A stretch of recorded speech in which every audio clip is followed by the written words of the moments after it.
Ultimately, martial art means honestly expressing yourself. Now, it is very difficult to do. Bruce Lee's death has been studied, debated, and questioned for decades. But there's one perspective that almost never gets talked about: the account of the person who handled his body after everything happened. What was seen that night raised questions that never fully went away, and it adds a new layer to a story many thought they already understood. Join us as we break down the details that changed how people look at Bruce Lee's final story. A life built under pressure. Bruce Lee's early life began with an unusual mix of cultural meaning, travel, and constant pressure that would quietly shape everything he later became. He was born on November 27, 1940, in San Francisco's Chinatown, while his parents were visiting the United States with a Cantonese opera company. In Chinese tradition, the timing of his birth was considered important. He was born in the Year of the Dragon, and also during what is often called the Hour of the Dragon. In Chinese culture, this combination is linked with strength, energy, and strong personality traits. While this does not affect a person physically, it became part of how his early life story was told and remembered. Only a few months after his birth, Bruce's family returned to Hong Kong in 1941. Soon after their return, the city fell under Japanese occupation during World War II. Life changed quickly. Food became limited, streets were unsafe, and daily living became uncertain. Families had to focus on survival rather than comfort or long-term planning. Bruce grew up in this environment, and from a very young age, he was exposed to fear, shortage, and constant change. These conditions shaped how he reacted to stress and difficulty, even before he understood them. At the same time, Bruce was introduced early to the entertainment world. His father, Lee Hoi Chuen, was a well-known Cantonese opera performer and actor. Because of this, Bruce spent time around film sets and stage performances from infancy. His first appearance in a film happened when he was still a baby, and as he grew older, acting became part of his normal life. He was comfortable in front of cameras long before most children his age even thought about careers. However, life at home was not stable. His father struggled with opium addiction, which created emotional and financial problems in the household. Money was often tight, and the family faced ongoing stress. This environment made home life unpredictable. Bruce did not grow up with a calm or structured sense of stability, and this affected his behavior as he got older. In school, Bruce became known for being difficult to control. He was restless, easily frustrated, and often challenged authority. He attended several schools, but he never fully adapted to strict rules or discipline. Instead, he often got into fights and small conflicts on the streets of Hong Kong. These experiences added to his reputation as someone with a strong temper and high energy. At this stage, his behavior was not guided or structured, but instead shaped by reaction and environment. Over time, it became clear that Bruce's mind and body were constantly active, rarely at rest. He seemed to live in a state of alertness, always ready to respond to challenges. This was not a trained discipline yet, but a natural result of growing up in unstable conditions where he had to adapt quickly. Eventually, his behavior and energy led his family to look for a better direction for him. As a teenager, he moved from acting into martial arts training, which gave him structure for the first time. What started as a way to control his behavior slowly turned into a serious discipline that matched his intensity.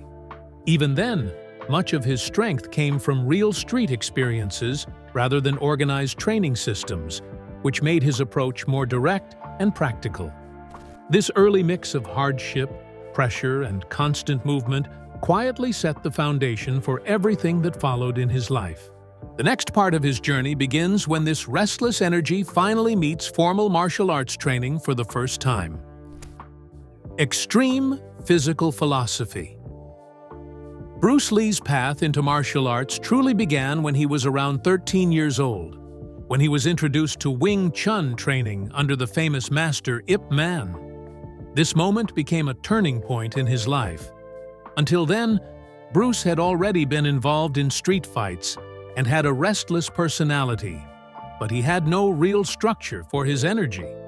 Martial arts training gave him something to focus on, and it quickly became more than just an activity for him. At first, Bruce was not accepted easily into Ip Man's school. One of the main reasons was his mixed heritage. His mother had European ancestry, and at that time in Hong Kong, some traditional martial arts schools were strict about who could train. They believed students should come from full Chinese backgrounds. Because of this, Bruce was initially turned away. However, a friend of his, William Choung, spoke on his behalf and convinced Ip Man to allow him to join. Even after being accepted, not all students treated him equally, and some refused to train with him because of his background. Despite this, Bruce did not hold back. From the beginning, he trained with strong focus and intensity. He was known for repeating movements over and over again until he felt they were correct. He often trained longer than other students and pushed himself physically far beyond what was required. This kind of repetition became part of his learning style. He was not satisfied with doing things only once or twice. He wanted complete control over every movement, and he worked hard to reach that level. Outside the training school, Bruce was still exposed to real conflict. Hong Kong at the time had a culture of street fights between rival schools. These were not formal matches, but real confrontations. Bruce took part in some of these rooftop fights, where he tested what he was learning under real pressure. These experiences shaped how he viewed martial arts, making him focus less on tradition and more on effectiveness in real situations. In 1958, Bruce entered the Hong Kong Inter-School Boxing Championship. This was an important moment because it showed his ability to adapt outside traditional kung fu systems. In the final match, he faced a defending champion named Gary Elms and won by knockout. This victory proved that his training and natural ability could work in competitive sports as well, not just in school or street environments. Not long after this, Bruce's life changed direction again. Due to his involvement in street fights and a serious incident at school, his family decided it was safer for him to leave Hong Kong. He was sent to the United States at the age of 18. This move was not just about opportunity, but also about avoiding further legal and personal trouble in Hong Kong. In America, Bruce began shaping his own approach to martial arts. He started teaching what he called Jun Fan Gung Fu, named after his Chinese name. This system was not traditional. Instead, it combined ideas from Wing Chun, Western boxing, fencing, and other fighting styles. The main goal was efficiency. Bruce believed movements should be direct, fast, and practical, without unnecessary steps or formal rules. The next part of his journey takes him into a completely new world in America, where his ideas begin to grow even faster. Reinvention in America.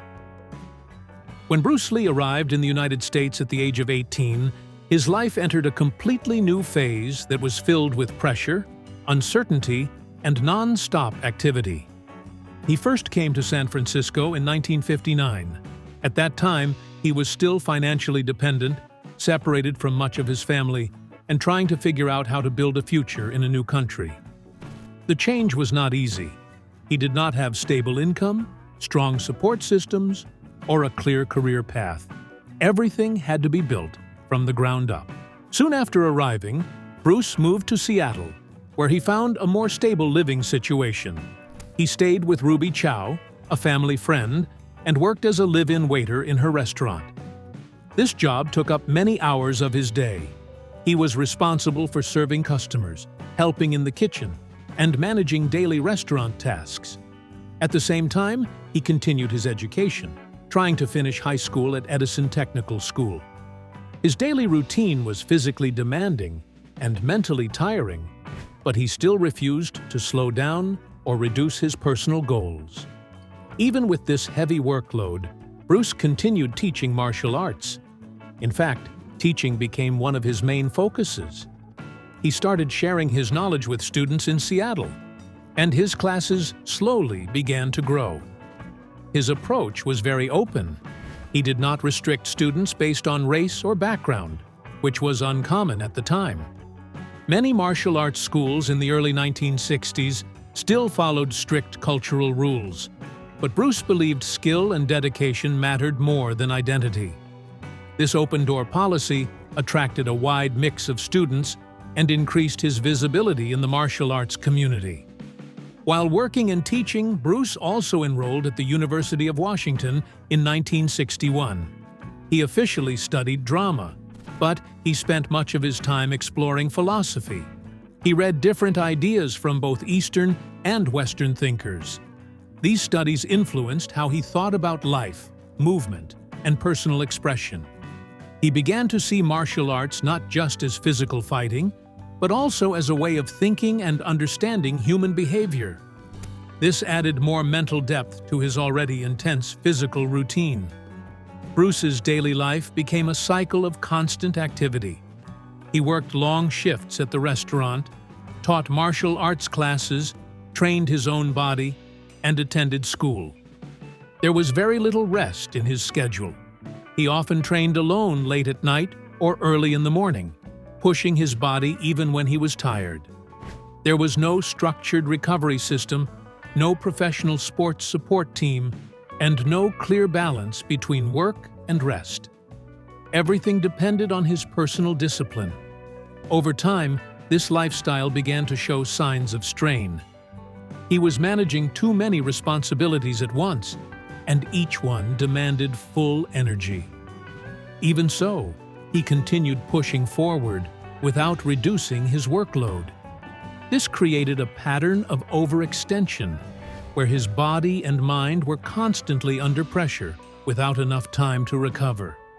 During this period, Bruce also started gaining a reputation in martial arts circles. People saw him as extremely dedicated, even obsessive in his training. He was known for working harder and longer than most others, always looking for ways to improve speed, power, and efficiency. His intensity attracted attention, but it also set him apart in a way that increased expectations from others. As his reputation grew, so did the demands on his time and energy. He was now balancing physical labor, teaching, studying, and training all at once, often without proper rest or financial stability to support his lifestyle. The next phase takes him into public fame, rising conflict, and the beginning of serious physical warnings. Public breakthrough. Between 1964 and 1973, Bruce Lee's life changed dramatically as he moved from a respected martial arts teacher into a global public figure. The shift began in 1964 at the Long Beach International Karate Championships in California. Bruce was invited to perform a demonstration, and what he showed there surprised many people in the audience. He displayed unusual speed, control, and precision, including his famous one-inch punch and two-finger push-ups. These moments quickly spread through martial arts communities and built his reputation far beyond Seattle. After this event, interest in Bruce Lee grew rapidly. People became fascinated by his ability to generate powerful force in such short distances and his extreme speed during demonstrations. He was no longer just a local instructor. He became someone many martial artists wanted to see, study, and understand. His public visibility increased, and so did attention on his ideas about how martial arts should be practiced. During this time, Bruce also started developing a stronger philosophical view about fighting. He believed martial arts should focus on maximum efficiency. This meant removing unnecessary movements and keeping only what was useful in real situations. He rejected slow, rigid, or overly traditional forms that did not translate well into actual combat. For him, every movement needed to have a clear purpose. This way of thinking became a major part of his identity and teaching style. However, not everyone agreed with him. Some traditional martial arts communities felt threatened by his ideas. They believed he was breaking long-held rules and challenging cultural traditions. This created tension between Bruce and parts of the martial arts world, especially in San Francisco and other Chinese communities. As his influence grew, criticism also increased and disagreements became more public. One of the most discussed moments during this period was the fight with Wong Jackman in 1964. The match took place in Oakland, California, and its outcome remains disputed. Some witnesses said Bruce won quickly, while others claimed the fight lasted longer with no clear winner. Regardless of the details, the fight marked a turning point. It increased public attention on Bruce and added more pressure and controversy around his teaching methods. It also made him rethink his approach, pushing him even further toward efficiency and directness in martial arts. Soon after, Bruce returned to Hong Kong and entered the film industry. His first major movie, The Big Boss, made him an instant star. The film broke records and established him as a leading action actor in Asia. He followed this with Fist of Fury, which strengthened his fame even more. These movies were produced on tight schedules, often requiring long hours of filming and physically demanding fight scenes. As his popularity grew, so did the workload. Bruce was now acting, choreographing fights, training his body, and managing public attention all at the same time. There was very little downtime. He pushed himself hard to maintain his physical condition for the screen, often following extreme workout routines to stay fast, sharp, and powerful. His body became central to his career, and he worked constantly to maintain peak performance. The next part of his story begins when his body starts showing early warning signs that something is wrong. May 1973 collapse. In May 1973, while working on Enter the Dragon, Bruce Lee experienced a serious health incident that many experts now see as an important warning sign. At that time, he was in the middle of intense filming and training schedules, with very little rest between physical demands. The production itself was already highly stressful, requiring long hours of action scenes, choreography, and repeated takes under hot conditions. During this period, Bruce suddenly became unwell while on set. He complained of a strong headache and began to feel dizzy. This was not treated as a minor issue because his condition quickly became more serious. He collapsed and was taken for medical attention. Doctors later identified that he had experienced cerebral edema, which means swelling of the brain. This condition is very serious and can become life-threatening if not controlled quickly. At the hospital, Bruce received treatment that helped reduce the swelling. He eventually recovered enough to leave the hospital, and he was able to return to his normal activities. On the surface, it looked like the problem had been resolved. However, there was no clear long-term medical plan put in place. There is also little public information showing that major lifestyle changes were made after this incident. What makes this moment important is what happened next. Despite such a serious health episode, Bruce did not significantly reduce his workload. He returned to filming and continued his training schedule almost immediately. Enter the Dragon was a major international production, and the pressure to complete it was high. Bruce remained heavily involved in action choreography, physical preparation, and daily workouts. This lack of recovery time is now seen as a key concern. His body had already shown signs that something was wrong, but instead of slowing down, he continued to push himself at a very high level. There is no clear evidence that his routine was adjusted to reduce stress on his system. He maintained a fast pace of physical activity, which may have added more strain to his already stressed condition. Medical experts later noted that the warning signs from this collapse were not fully explored or documented in detail at the time. In the early 1970s, medical understanding of sudden brain swelling and related conditions was more limited than it is today. Because of this, it is possible that important underlying causes were not fully identified or treated in a preventive way. Looking back, this incident may have been an early sign of deeper physiological instability. Bruce was living under constant physical pressure, with extreme training, demanding film schedules, and little structured recovery. His body had already shown that it could not handle stress without consequences, even though he was still in peak physical condition on the outside. This moment also marked a clear pattern that would become more concerning over time. Bruce was able to perform at extremely high levels, but his body seemed to struggle when pushed too far without rest. The balance between performance and recovery was not maintained, and the warning signs were becoming harder to ignore. Instead of slowing down, his life continued to move at full speed, and soon he would face another moment that would change everything permanently. The next stage begins when everything seems normal again, but a single afternoon leads to a sudden and unexpected tragedy. The final day.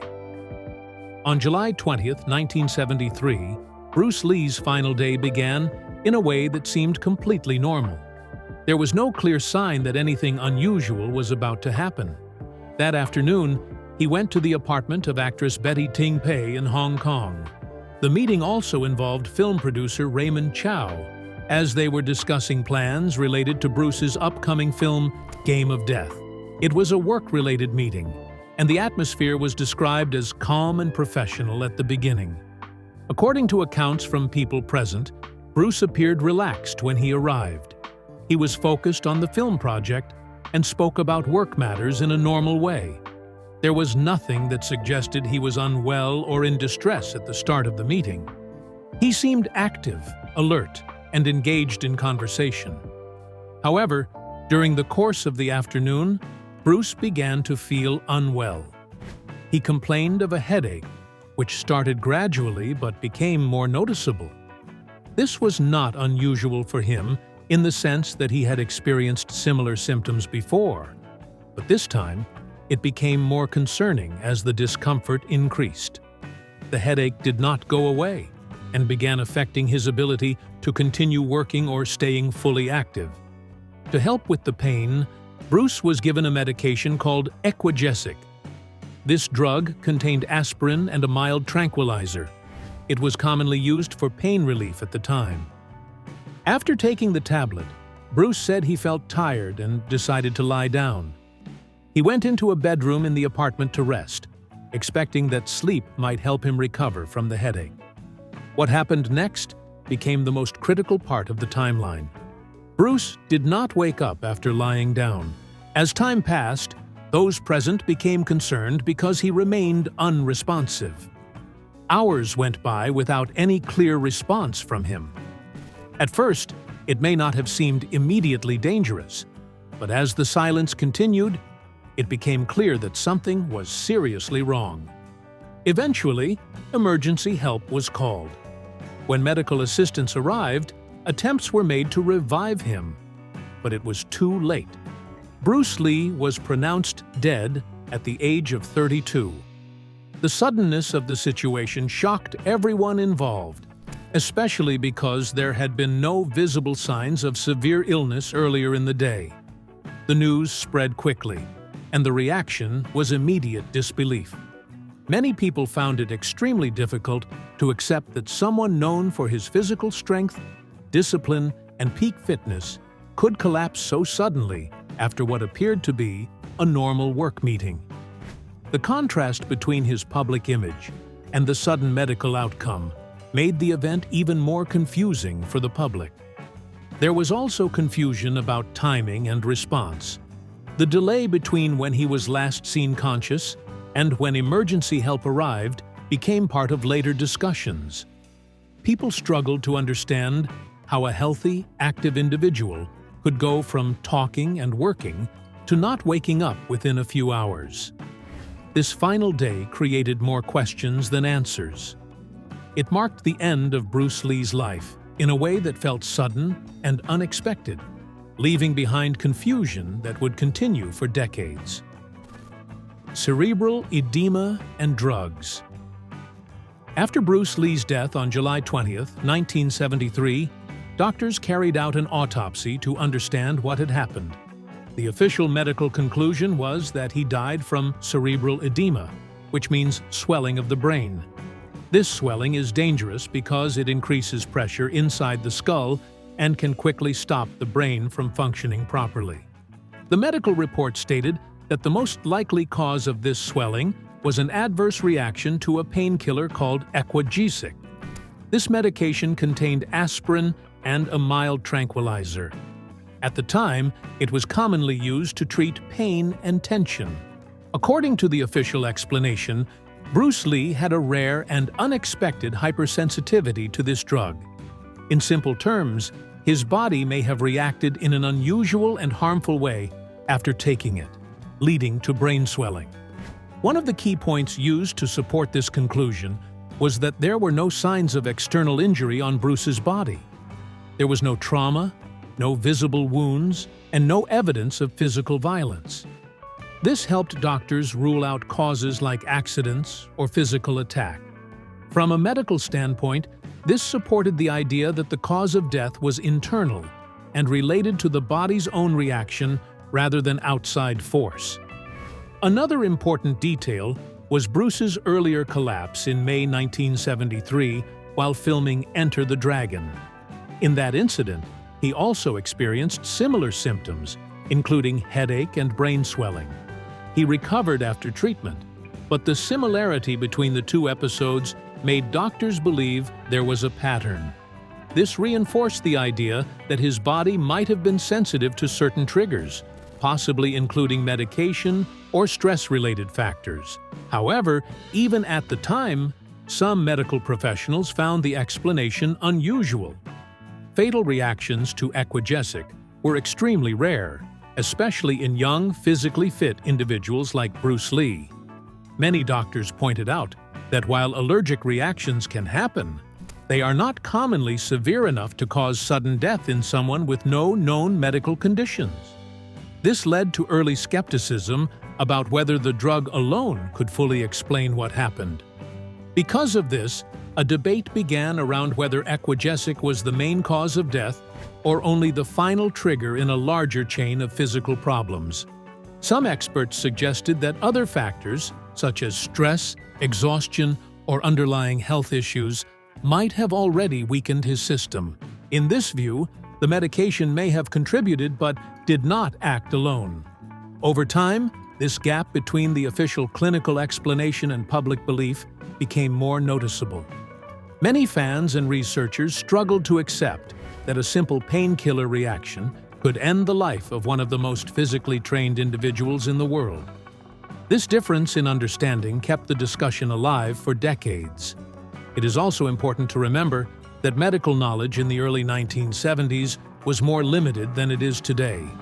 At that time, doctors did not have advanced tools to study brain chemistry, electrolyte balance, or rare metabolic conditions in detail. Conditions like sudden brain swelling were harder to fully explain, especially when multiple possible factors were involved. This limitation meant that some underlying causes may not have been fully detected or understood. Unresolved contradictions. Over the years after Bruce Lee's death, many different theories appeared as people tried to make sense of what really happened. While the official cause was cerebral edema linked to a drug reaction, not everyone felt that explanation fully answered all the questions.